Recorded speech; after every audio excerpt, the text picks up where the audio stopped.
Mbah, aku minta tolong satu aja, tolonglah aku dan keluarga aku. Bikinlah seseorang ini supaya dia itu sakit-sakitan dan kalau perlu dia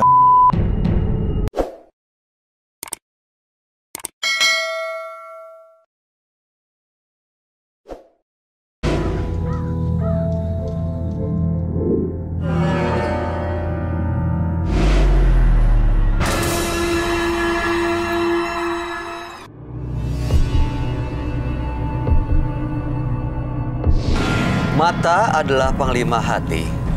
Segala yang kita kerjakan tanpa disadari menciptakan misteri yang ada dalam hati. Baik, buruk, kejam, pilu, sampai kisah ironis, semua akan kita kuak di sini, menembus mata batin. Program ini akan menghadirkan orang-orang yang pernah ataupun masih melakukan tindakan di luar batas kewajaran. Dan bintang tamu yang hadir pada malam hari ini adalah duo biduan. Apa kabar Kiki? Baik. Apa kabar Elsa? Baik, alhamdulillah. Oke, ini di antara kalian berdua siapa yang paling sering mengalami pengalaman mistis? Kiki. Gimana ceritanya? Kiki tuh sering banget. Jadi kebetulan aku tuh sedikit agak sensitif dengan hal-hal yang seperti itu gitu. Banyak banget sih pengalaman yang serem-serem kayak gitu, diganggu segala macam. Tapi yang paling aku ingat, yang paling susah untuk dilupain itu saat aku lagi emang bener posisinya tuh lagi down gitu kan, lagi banyak masalah gitu, terus down, terus jadi kosong terus pikiran. Terus tiba-tiba aku lagi kosong gitu, ada saksinya teman aku, tiba-tiba ada yang nyamperinnya kenceng banget, ngelebat gitu kan, Depan muka ya? Nyamperin gitu dari pintu tuh apa bunyi gedebuk gitu kan, nyamperin ternyata itu bentuknya tuh kayak kepala. Dari kepala sampai rambut tuh semuanya warna merah, tapi kepalanya aja gitu. Nyamperin kayak mau masuk gitu. Jelas banget. Oke, jelas banget. Terus habis itu langsung kayak bingung gitu kan, kaget gitu, shock. Ya. Aku teriak sekenceng-kencengnya. Habis itu langsung udah hilang sadar dan katanya sih aku nggak mau suzon juga, nggak mau berprasangka buruk, katanya sih itu kiriman, ada yang ngirim gitu. Ada yang ngirim.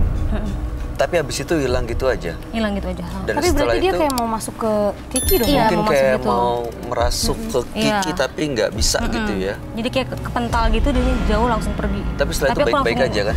Aku langsung hilang, langsung pingsan gitu, terus teman-teman ngobatin gitu, ada datengin. Waktu pingsan tapi nggak melakukan hal apa seperti kerasukan? Alhamdulillah enggak. Enggak ya? Enggak. Oke, baik. Mungkin Kiki terlalu kuat. Oke, mudah-mudahan malam hari ini Kiki dan juga Elsa baik-baik aja ya. Kita akan segera ketemu dengan partisipan kita yang pertama. Berikut ini akan hadir seorang pria yang mengaku sering mengirim guna-guna pada tetangganya. Malam hari ini kami akan panggil dia dengan nama samaran. Kami persilahkan Rinto.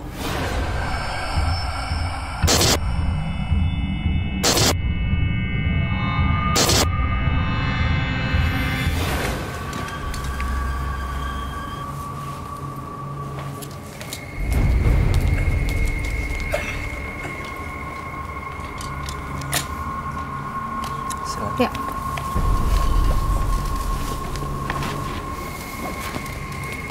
Selamat malam, Mas Rinto. Selamat malam, Mas Bayu. Boleh kami tahu aktivitas Mas Rinto saat ini? Saat ini aktivitas saya yaitu jualan bakso. Baik, apa yang mau Mas Rinto ceritakan pada kami? Sebenarnya ini singkat cerita aja. Saya menceritakan tentang kisah kehidupan keluarga aku. Keluarga aku tidak suka sama salah satu seseorang karena salah satu seseorang itu sukanya tuh mengadu dombakan keluarga aku sama orang-orang lain, sehingga keluarga aku itu nggak terima dan aku sebagai anaknya yang pertama, terus terang saja sama seseorang tersebut aku paling tidak suka. Lalu apa yang Anda lakukan? Nah, saya bukan sama keluarga aku, sama ibu sama bapak. Rinto, ini aku nggak suka sama ini orang. Apa yang kamu lakukan terserah, supaya dia itu bikin sakit-sakitan atau mungkin sekali aja lah. Orang ini sebenarnya siapa sih, Mas? Itu tetangga yang super aneh. Tetangga Tetangga juga. dekat super aneh. Kemudian tanggapan sang dukun gimana? Apa yang harus aku lakukan, nak? Dia bilang gitu. Mbah, aku minta tolong satu aja, tolonglah aku dan keluarga aku. Bikinlah seseorang ini supaya dia tuh sakit-sakitan dan kalau perlu dia. Kak Bayu, boleh nanya nggak? Silakan. Sebelum berpikir untuk datang ke Mbah Dukun gitu kan ya, apakah nggak ada kepikiran dulu untuk datengin dulu orangnya, ngobrol baik-baik dulu? Enggak. Karena rasa sakit hati aku dan keluarga aku, ibaratnya seolah-olah itu saya dan keluarga tuh melihat mukanya aja sudah nggak mau. Kalau keluarga diinjek-injek. Karena punya rasa dendam keluarga aku. Udah benar-benar sakit keluarga. Sakit hati. Sakit Lalu hati. kemudian di dukun itu apa yang dilakukan? Saya diberikan sesuatu sama itu dukun. Nak, kamu pegang sesuatu barang ini. Aku dikasih sesuatu itu, barang itu. Dibawa pulang? Aku bawa pulang. Itu pas dalam bayangan, pas suatu ketika besoknya hari, pas malamnya itu, setengah ada bisikan. Apa bisikan? Kamu benci sama seseorang itu. Kamu orang itu. Lah, terus aku datang lagi sama saudara lah, sama adik, datang lagi ke rumahnya Mbah. Aku minta tolong sekali lagi, tolonglah bikinlah dia. Terus keluarga aku paling benci, paling gak suka sama keluarga ini. Baik, tujuan Anda datang ke Menembus Mata Batin untuk apa, Mas Rinto? Saya merasa dihantuin sama arwah dia. Jadi? Istilahnya saya datang ke sini, tujuan saya itu satu. Supaya saya tuh tidak terganggu dari arwah dia. Baik, mudah-mudahan Anda bisa mendapatkan solusi dan mudah-mudahan Anda bisa menyadari apa yang Anda lakukan ya. Iya. Kami akan ajak Mas Rinto untuk langsung ketemu dengan sahabat kami. Dia adalah seorang indigo. Kami persilahkan Roy Kiyoshi. Sebelumnya, tim Mata Batin sudah memberikan tanggal lahir dan nomor rumah partisipan kepada Roy Kiyoshi. Dengan mata batinnya, Roy akan membaca berdasarkan angka yang kami berikan.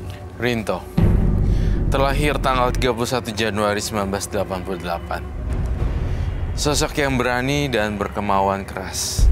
Tetapi dia sendiri tidak dapat mengendalikan emosinya. Sifatnya diperkuat oleh suatu kekuatan yang sangat berbahaya. Sifat itu yang ia miliki dapat menyalahgunakan kekuatan itu kapan saja. Saya melihat kakek-kakek berambut panjang sekali, dan menyeramkan.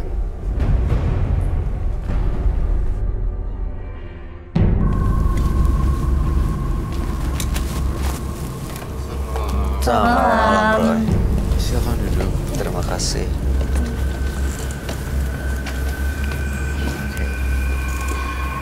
Rinto, tanggal lahir 31 bulan 1 1988. Rinto dan keluarganya sakit hati kepada seorang tetangga. Datang ke seorang dukun untuk mengirim guna-guna, ya. Dan dalam mimpi itu ada bisikan yang mengajak Rinto untuk tetangga, ya. Betul, saat itu pulang dari dukun bawa sebuah benda, ya. Dan akhirnya balik lagi ke dukun untuk sang tetangga. Dia sekarang sakit-sakitan dan sudah meninggal. Iya, sampai sekarang ini.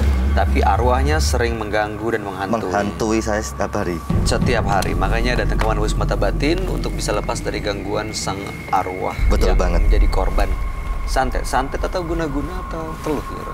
Guna-guna. Sebenarnya ini lebih ke arah santet ya, sampai meninggal. Sampai meninggal. Iya. Sebenarnya kalau saya lihat si Rinto juga selain daripada santet, dia juga punya ilmu-ilmu yang lainnya. Benar kan Rinto? Saya ngerasa Rinto itu bahasanya ngilmu gitu. Ngilmu. Dan saya ngerasa ada kakek-kakek berambut panjang. Gitu. Ya, saya merasakan itu. Oh, ngerasain itu ya? Ya, saya merasakan itu. Tapi sih sebenarnya kalau saya bilang Rinto itu tidak ada aura ancaman sih di sini. Dia pure, benar-benar bersih, pengen lepas dari gangguan makhluk halus. Betul banget. Tapi apa sudahkah Anda minta maaf terhadap keluarga korban? Loh. Karena seolah-olah keluarga saya ibu, bapak, dan saudara saya, mereka seolah-olah tuh nggak mau melihat muka dia. Karena saking sakit hatinya, keluarga aku dipermalukan sama dia. Tapi keluarga Anda tahu nggak kalau tetangganya sudah meninggal? Tahu banget. Dan itu karena perbuatan Anda? Tahu. Tahu. Jadi karena emang Tapi yang tidak tenang dari keluarga aku, ya kami menyesal sih sebenarnya.